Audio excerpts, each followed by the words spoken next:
Estructura electrónica. Un modo de poder comprender bien cómo funciona un modelo científico es en la evolución del modelo atómico. Un modelo es una estructura que crea el científico para explicar los fenómenos que se observan y hacer predicciones. Los científicos Lavoisier, Proust, Richter, Dalton, a mediados de 1700 comenzaron a utilizar la balanza como instrumento de medición para hacer experimentos. Ahí comienza toda la revolución científica, poco a poco. Y entonces esas experiencias lo llevaron a sacar conclusiones y poder definir diferentes leyes que lo llevaron a Dalton en 1800 a proponer cómo era el átomo. Para Dalton, el átomo es una partícula indivisible e indestructible y que átomos del mismo elemento son idénticos entre sí en cuanto a su masa y sus propiedades, y si son de elementos distintos son diferentes con sus masas y sus propiedades. También, si dos o más elementos se combinaban para formar un compuesto determinado, esas relaciones de masas se mantenían en una relación de números sencillos. Todo esto lo pudo proponer Dalton basándose en las experiencias de estos científicos. Ahora bien, este modelo siguió teniendo vigencia hasta que se descubre la naturaleza eléctrica de la materia. Cuando se descubren las cargas positivas y negativas, o sea, se descubre el electrón y el protón, el modelo de Dalton, en donde se decía que el átomo era indivisible, deja de tener vigencia. ¿Por qué? Porque para Dalton el átomo es neutro, y si estas partículas son lo más chiquitito que hay y son negativas y positivas, el átomo tenía que tener la misma cantidad de ellas para poder seguir siendo neutro. Entonces viene Thomson y propone un nuevo modelo, que dice que el átomo es una esfera maciza, como proponía Dalton. Ven que siempre el nuevo modelo usa algo de lo anterior y lo mejora. Él proponía que también era una esfera maciza, de carga positiva, con electrones incrustados en la superficie, similar a un budín con pasas. Este modelo, el modelo de Thomson, siguió teniendo vigencia hasta que se descubre la radioactividad. La radioactividad es una propiedad que tienen ciertos elementos, al menos eso se sabía en ese momento, de emitir ciertos rayos. Algunos de carga positiva, como los rayos alfa, otros de carga negativa, como los beta, y otros que no tenían carga, como los rayos gamma. Al descubrirse estos rayos, Rutherford, que es otro científico, quiso verificar el modelo de Thomson, el modelo del budín con pasas, mal dicho. Ese modelo, para poder verificar ese modelo, Rutherford lo que hizo fue un experimento, que es el experimento de la lámina de oro. En este experimento se tiene un recipiente de plomo donde se coloca una sustancia radioactiva que emite partículas alfa y una placa fotográfica, digamos una placa donde se hace incidir los rayos y quedan marcados, y una lámina de oro muy, muy delgadita. Cuando estos rayos alfa inciden sobre la lámina de oro, ¿qué pensaba Rutherford? Él decía, como el átomo es macizo y tiene carga positiva, cuando los rayos alfa, que son positivos, choquen contra los átomos del oro, de la lámina de oro, van a rebotar, porque cargas del mismo signo se repelen. Y si chocan con algún electrón, se van a desviar. Pero cuando él hace el experimento, lo que ocurre es que la mayoría de los rayos sigue de largo, atraviesan la lámina. Algunos se desvían, ¿ven? Y otros rebotan. Entonces, ¿qué propone Rutherford? Rutherford dice, bueno, entonces evidentemente el modelo de Thomson está equivocado. Evidentemente, para Rutherford, el átomo, acá tenemos una imagen de la lámina de oro vista perpendicular a los rayos, y decía él, bueno, cuando los rayos alfa pasan a través de la lámina, es que pasan por lugares vacíos, donde no hay átomos.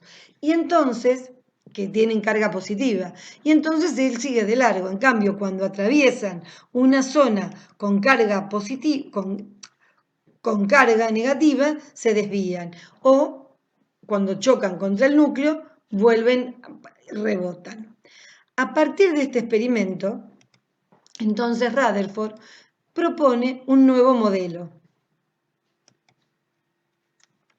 Rutherford dice, bueno, entonces, teniendo en cuenta esto, ya el átomo no es una esfera maciza de carga positiva y electrones incrustados, sino que el átomo tiene un gran espacio vacío, tiene un núcleo muy chiquitito donde está concentrada toda la masa del átomo y a cierta distancia del núcleo se encuentran los electrones, que tiene que haber en igual cantidad que las cargas positivas del núcleo, porque el átomo es neutro.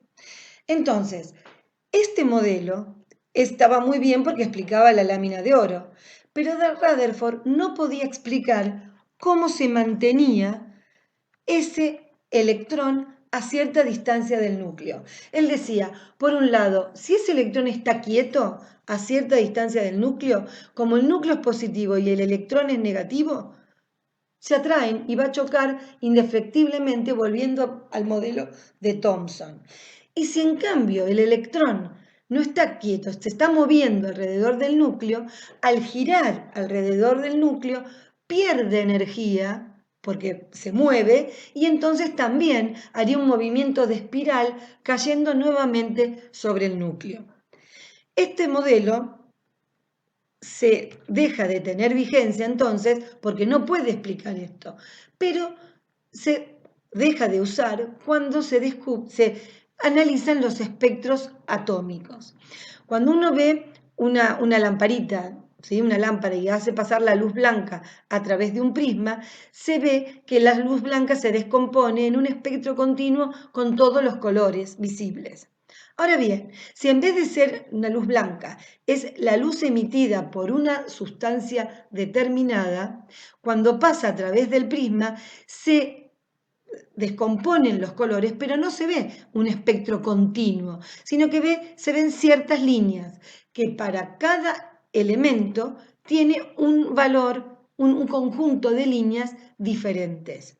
Esto lo podemos ver en un experimento que es la experiencia de la lámina, perdón, es la experiencia de los espectros, del espectro a la llama. En este experimento se ocurre lo siguiente, se coloca en un recipiente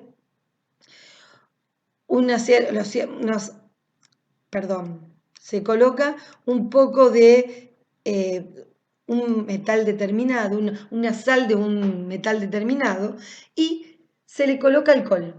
Entonces, cuando se enciende el alcohol, ¿qué ocurre? Esa sustancia sólida se volatiliza y los átomos de esa sustancia absorben el calor que les provee al quemarse el alcohol.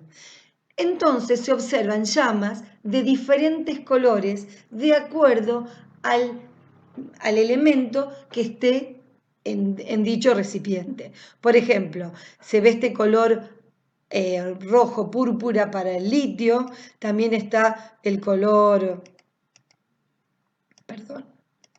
verde para el cobre, también podemos ver otros diferentes colores que vamos a mostrar acá hay una experiencia donde se muestran todas las sustancias, se le colocaron a cada una de las cápsulas de porcelana estas sustancias, se las encendieron y se ve que por cada elemento hay un grupo de colores diferente, de acuerdo al tipo de elemento. Si uno hace pasar esta luz que emiten a través de un prisma, se ve que hay un conjunto de líneas espectrales correspondiente a cada elemento y que no va a cambiar, para ese elemento va a ser siempre el mismo. Entonces, esta experiencia que se llama ensayo a la llama permite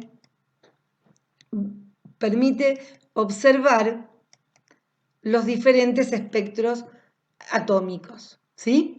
Y entonces, al analizar estos espectros atómicos, Bohr dice, entonces el electrón para mí, no está quieto a cierta distancia del núcleo. Se está moviendo todo el tiempo, pero él sugiere, ese electrón se mueve, pero mientras se encuentra en su órbita, él dice, el electrón se mueve en órbitas como el sistema planetario, los planetas alrededor del Sol. Él propone, el electrón se mueve en órbitas alrededor del núcleo,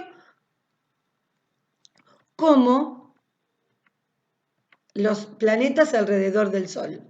Entonces, ven, esto sería el electrón alrededor del núcleo y esta es la órbita por donde se mueve.